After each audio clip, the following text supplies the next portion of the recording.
11장 씨. 예수님께서 제자들을 위해 씨 뿌리는 자의 비유를 해석해 주십니다.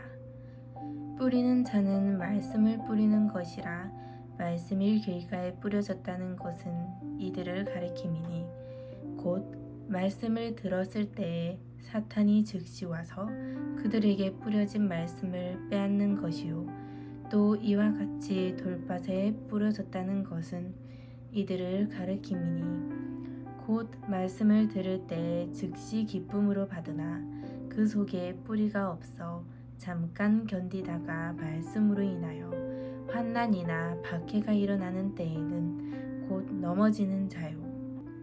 또 어떤 이는 가시떨기에 뿌려진 자니 이들은 말씀을 듣기는 하되 세상의 염려와 재물의 유혹과 기타 욕심이 들어와 말씀을 막아 결실하지 못하게 되는 자요. 좋은 땅에 뿌려졌다는 것은 곧 말씀을 듣고 받아 30배나 60배나 100배의 결실을 하는 자리라. 마가복음 4장 14절에서 20절 말씀.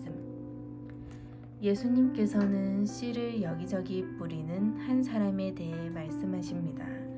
그가 씨를 뿌리자 이 씨는 4가지 종류의 땅에 떨어집니다.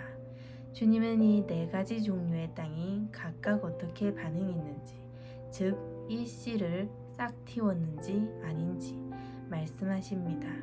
이것이 이 비유의 내용입니다.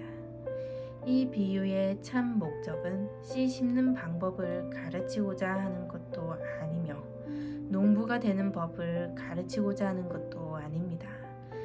예수님께서는 우리가 이해할 수 있는 자연적인 것을 취하여 영적인 진리를 설명하신 것입니다. 마가복음 4장 14절이 이 비유의 열쇠입니다. 뿌리는 자는 말씀을 뿌리는 것이라. 누가복음 8장 11절은 이렇게 묘사합니다. 이 비유는 이러하니라.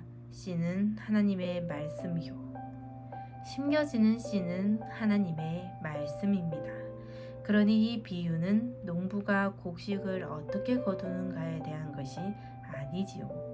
이 비유는 하나님의 나라가 어떻게 역사하는지에 관한 것이며 하나님의 나라는 하나님의 말씀으로 역사한다는 것을 얘기해 주고 있습니다. 사람들은 항상 더 깊고 복잡한 것을 찾지만 이 비유는 너무도 단순해서 누군가 오해하도록 도와주지 않으면 오해하기도 힘듭니다. 하나님의 나라, 즉 그리스도인으로서의 삶, 믿는 자의 승리와 성공은 너무나 간단하여 하나님의 말씀을 취해 당신의 마음에 심는 것이 전부입니다. 하나님의 말씀이 싹을 틔우도록 협조만 한다면 당신의 노력 없이 변화될 것입니다. 하나님의 말씀이 역사하는 것을 설명하기 위해 예수님께서 씨를 사용하신 데에는 분명한 이유가 있습니다. 왜냐하면 자연적인 영역에서 물리적인 씨가 자라는 것과 우리의 삶에서 하나님의 말씀이 역사하는 것에는 상당한 유사점이 있기 때문입니다. 자연적인 영역에서 어떤 사람이 밭을 갈지도 않고 씨를 심지도 않고 씨에 물을 주지도 않으면서 그 씨가 자라기를 기대한다면 우리는 그 사람을 미쳤다고 할 것입니다. 필요한 일을 아무것도 안 했기에 밭에 소산이 없다면 당연하게 여길 것입니다. 그러나 영적인 영역에서는 다릅니다. 씨를 한 번도 심어보지 않은 사람들이 밭에 소산이 없다고 놀라면서 실망을 합니다. 왜 나는 치유가 안 되는 거야? 왜 나는 형통하지 않나? 하나님은 왜 내 기도에 응답하지 않으시나? 내 인간관계는 왜 다 이 모양이지? 나는 왜 한 직장에서 오래 못 있는 것인가? 왜 내 인생은 되는 일이 없는 거야? 이런 일로 하나님께 기도하고 간구하지만 하나님의 말씀과 약속을 취해 그들의 삶에 진리들을 심지 않습니다. 많은 사람들이 저에게 와서 이렇게 말했습니다. 하나님께 치유해 달라고 기도했단 말입니다. 제가 물었습니다. 어떤 성경 구절을 붙잡고 계십니까?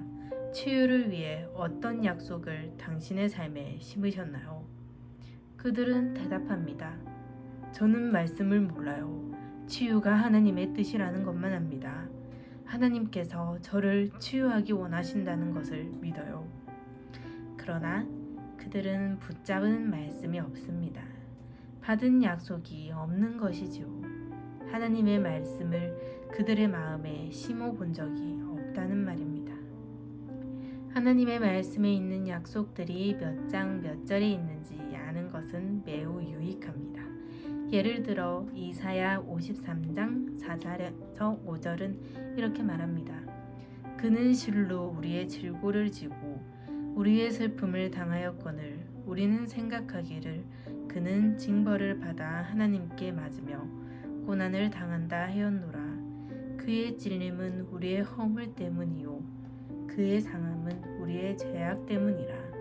그가 징계를 받음으로 우리는 평화를 누리고 그가 채찍에 맞음으로 우리는 나음을 받았도다. 그리고 마태복음 8장 16절에서 17절에는 그 구절이 이렇게 해석되어 있습니다. 저물매 사람들이 귀신 들린 자를 많이 데리고 예수께 오거늘 예수께서 말씀으로 귀신들을 쫓아내시고 병든 자들을 다 고치시니 이는 선지자 이사야를 통하여 하신 말씀에 우리의 연약한 것을 친히 담당하시고 병을 짊어지셨도다 함을 이루려 하심이더라. 마태복음의 구절은 이사야가 말한 치유가 단지 영적, 감정적 치유가 아니라는 것을 해석해 주고 있습니다. 마태복음 8장에서 예수님이 행하신 일이 이사야 53장의 예언을 성취했기에 우리도 그분의 속죄를 통해 육신의 치유를 약속받은 것이 분명합니다. 치유에 관한 더 많은 성경 구절을 원하시면 저의 책 하나님은 당신이 건강하기를 원하십니다. 의 뒤쪽 246페이지에 치유는 언제나 하나님의 뜻인가 부분을 참고하십시오. 제가 이사야 35장과 40장을 예를 들어 설명했듯이 성경의 각 구절들이 어디에 있는지 아는 것은 중요합니다. 왜냐하면 자신으로 하여금 말씀을 더 잘 이해할 수 있게 해주고 다른 이들에게도 진리를 나눌 수 있게 해주기 때문입니다.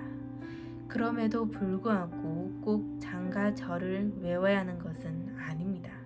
그 구절이 어디에 있는지는 잘 모를 수도 있습니다.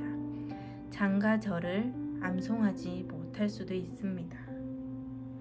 기억을 더듬어 찾아봐야 할 수도 있습니다.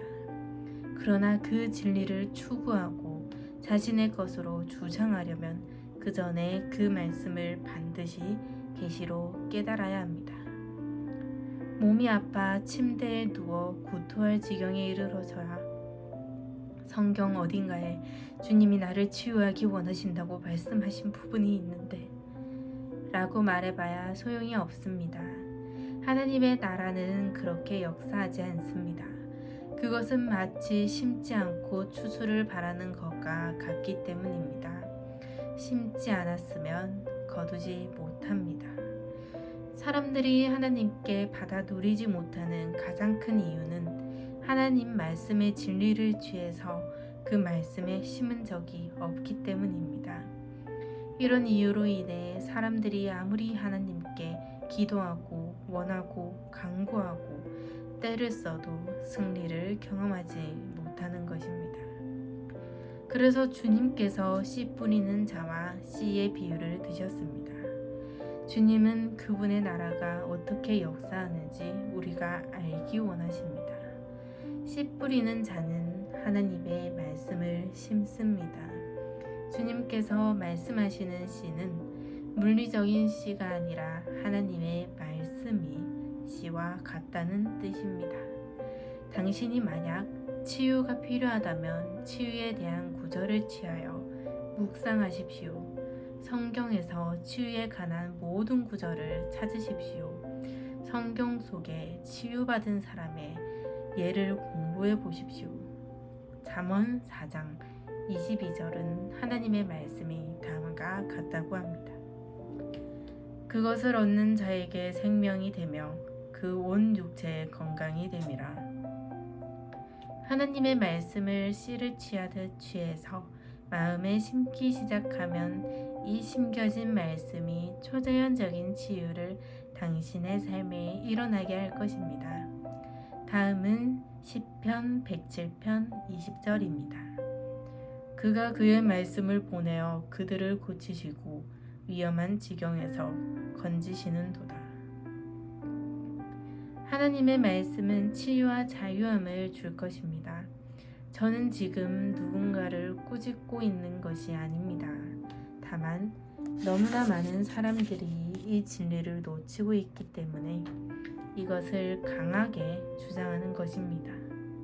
하나님의 나라는 하나님의 말씀이 씨이다는 진리로부터 역사합니다. 자연적 영역과 마찬가지로 열매를 맺으려면 씨를 심어야 합니다. 씨를 많이 심지 않으면 숲을 가질 수 없습니다. 마음에 하나님의 말씀을 심지 않는다면 당신의 삶에서 승리를 얻지 못합니다. 엄격하지만 당연합니다. 간단하지만 진리입니다. 하나님의 나라는 이렇게 역사합니다. 겸손한 마음으로 이 진리를 받아들이면 왜 당신의 삶에 승리가 없는지 답을 줄 것입니다. 하나님의 능력이 역사하는 것을 경험하고 싶은데 왜 그러지 못하는지 설명해 줄 것입니다. 보통의 사람들은 하나님의 말씀을 묵상하지 않습니다. 하나님의 말씀을 묵상하는 충분한 질적,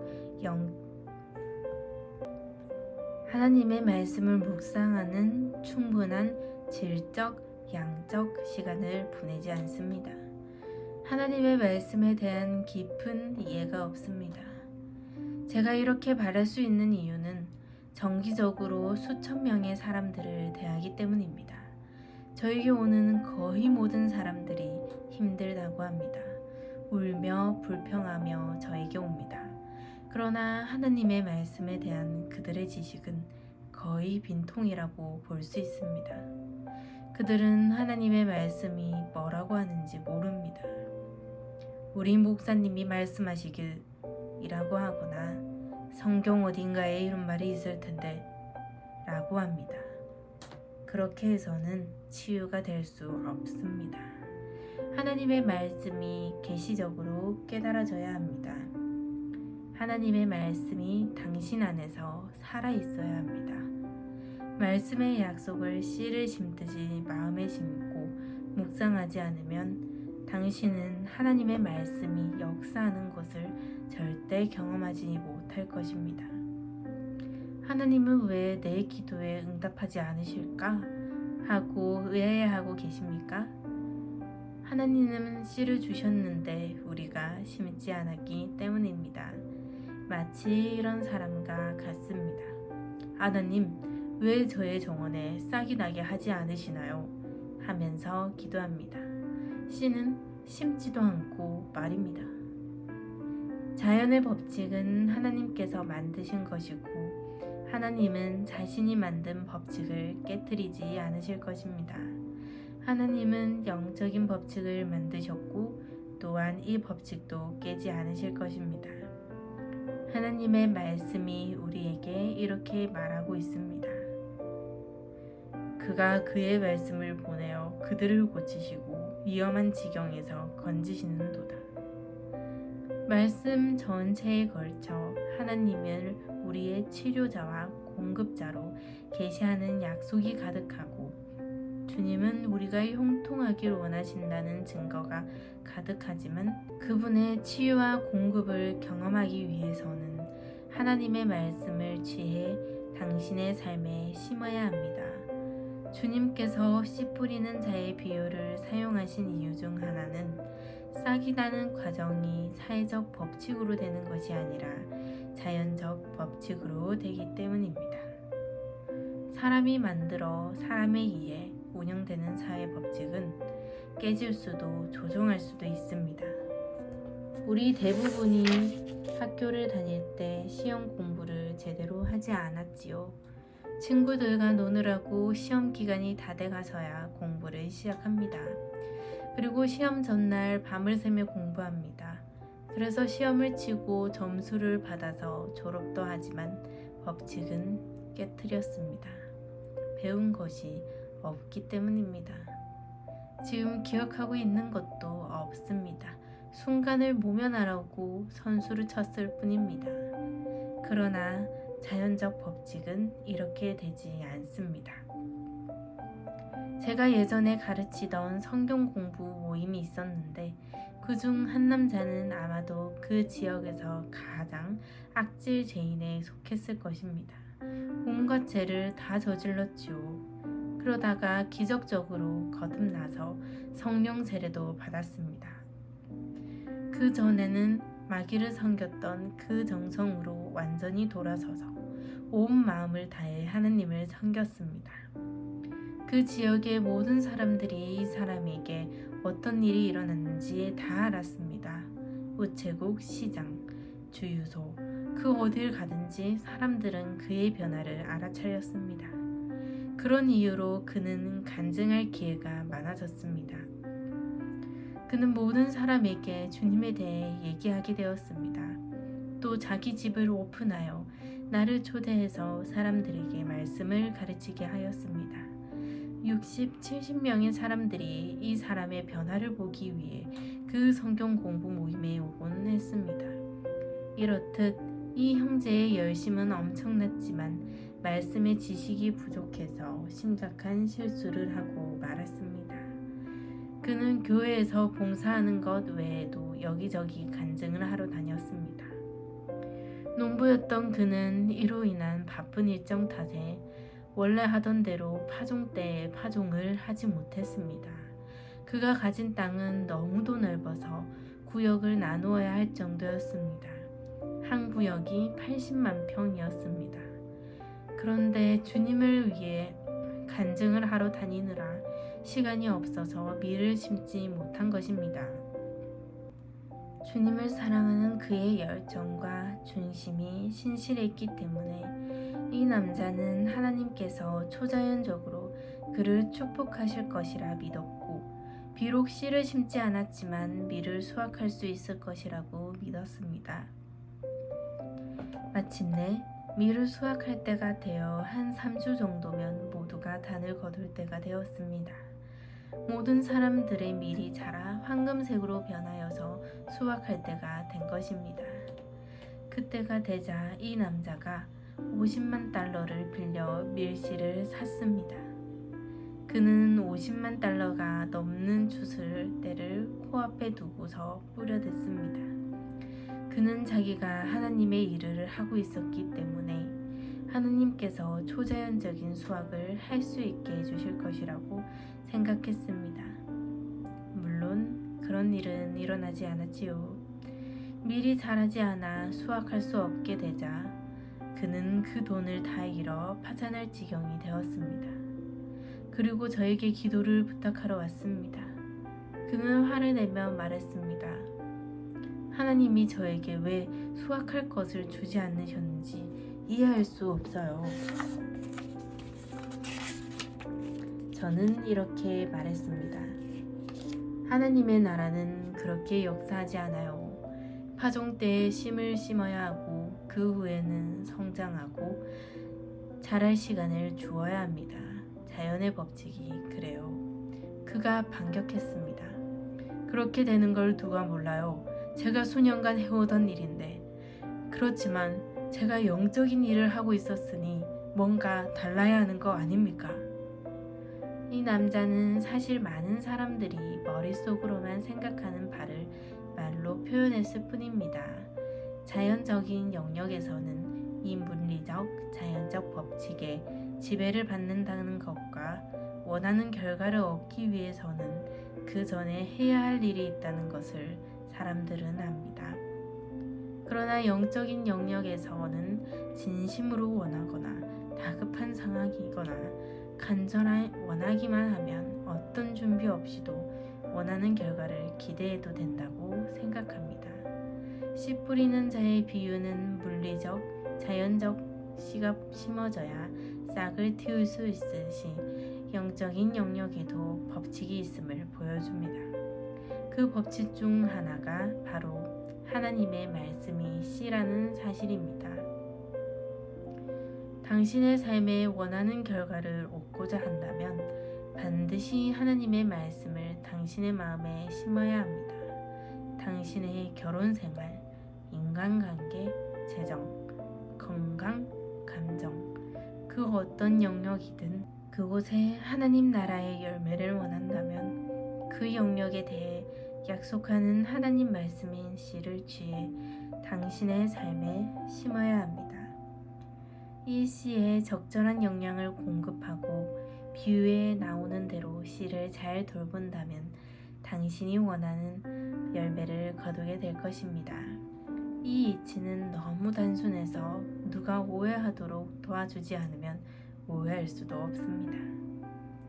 그럼에도 불구하고 대부분의 사람들이 이 단계를 밟지 않습니다. 그들은 위기 상황에 처할 때까지 아무것도 하지 않고 있다가 위기에 빠지면 그제서야 하나님께서 기적적으로 건져주시길 기도합니다. 만일 자신들이 원하는 바로 그 결과를 얻지 못하면 상처받고 삐지고 불신에 빠집니다.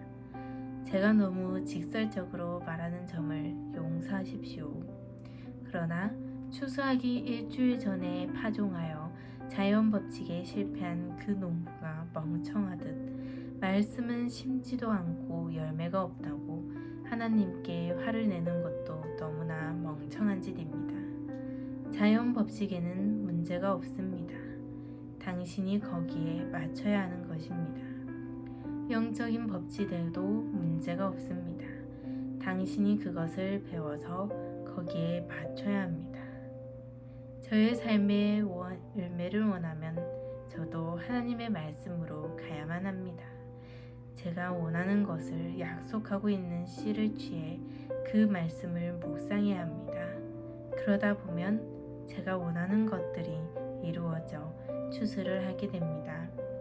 그것이 바로 이 씨 뿌리는 자의 비유가 가르쳐 주는 진리입니다.